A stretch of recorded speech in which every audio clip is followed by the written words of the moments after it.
unemployment numbers continue to rise, there are still some job opportunities, but the competition for those jobs is stiff. So today we're going to give you some tips to help you navigate this very narrow and challenging job market.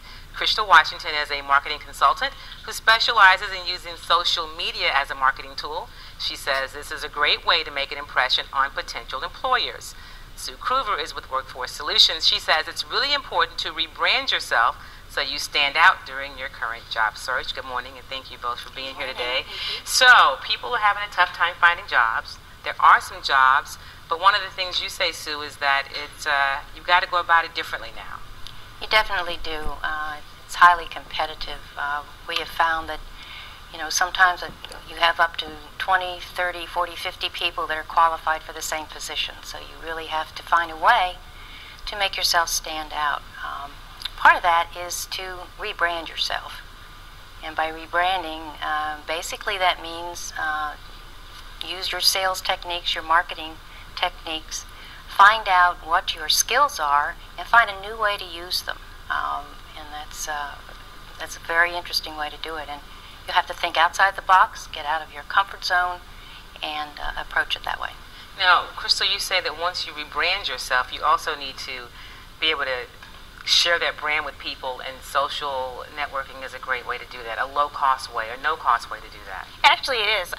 When you look at rebranding yourself, as Sue was talking about, you need to make sure that before you set out to start the social network profiles, before you sign up, you need to make sure that you have your image in order. You know exactly what it is that you need in terms of a job. And then once you get on there, you're putting up those professional headshots, you're putting out information, you're portraying yourself as an expert. And that's the really important thing to make sure that you're doing on these social networks. And I also want to make sure that I point out that you don't need to get on all the social networks. You need to know which ones are going to be key for your particular industry.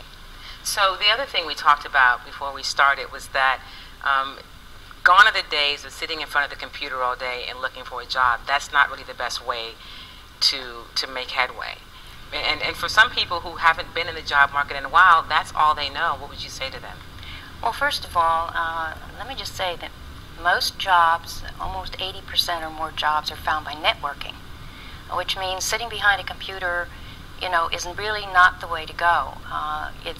You can find jobs, but it's not the way to get out there and get noticed.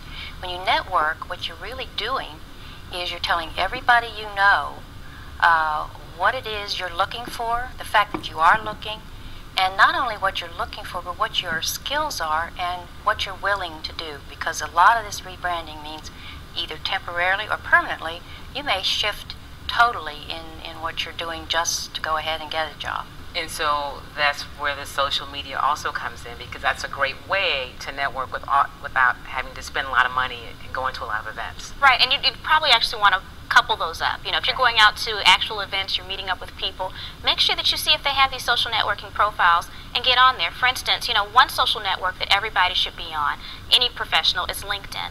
The reason why is it's pretty much a directory of executives. So a lot of HR professionals actually use LinkedIn as a tool to recruit people. Another thing, if you're looking for jobs in a particular industry, you do a job search. Let's say you're doing a search on, trying to find someone that works for a particular company. The way LinkedIn works is it'll pull people up by how closely related they are to you. So if they're not in your circle, but they're in your friend's circle, you'll see them first. And you'll even see the friend that's connecting you so that you can ask for an introduction versus just calling them cold or sending in a resume that way. So it's really leveraging the whole act of networking person to person, but being able to take it online versus just getting on the big database websites and trying to find a job that way. And submitting your information. We're going to take a short break. When we come back, we're going to talk more about things you should do to make yourself stand out while you're trying to find a job. We'll be right back.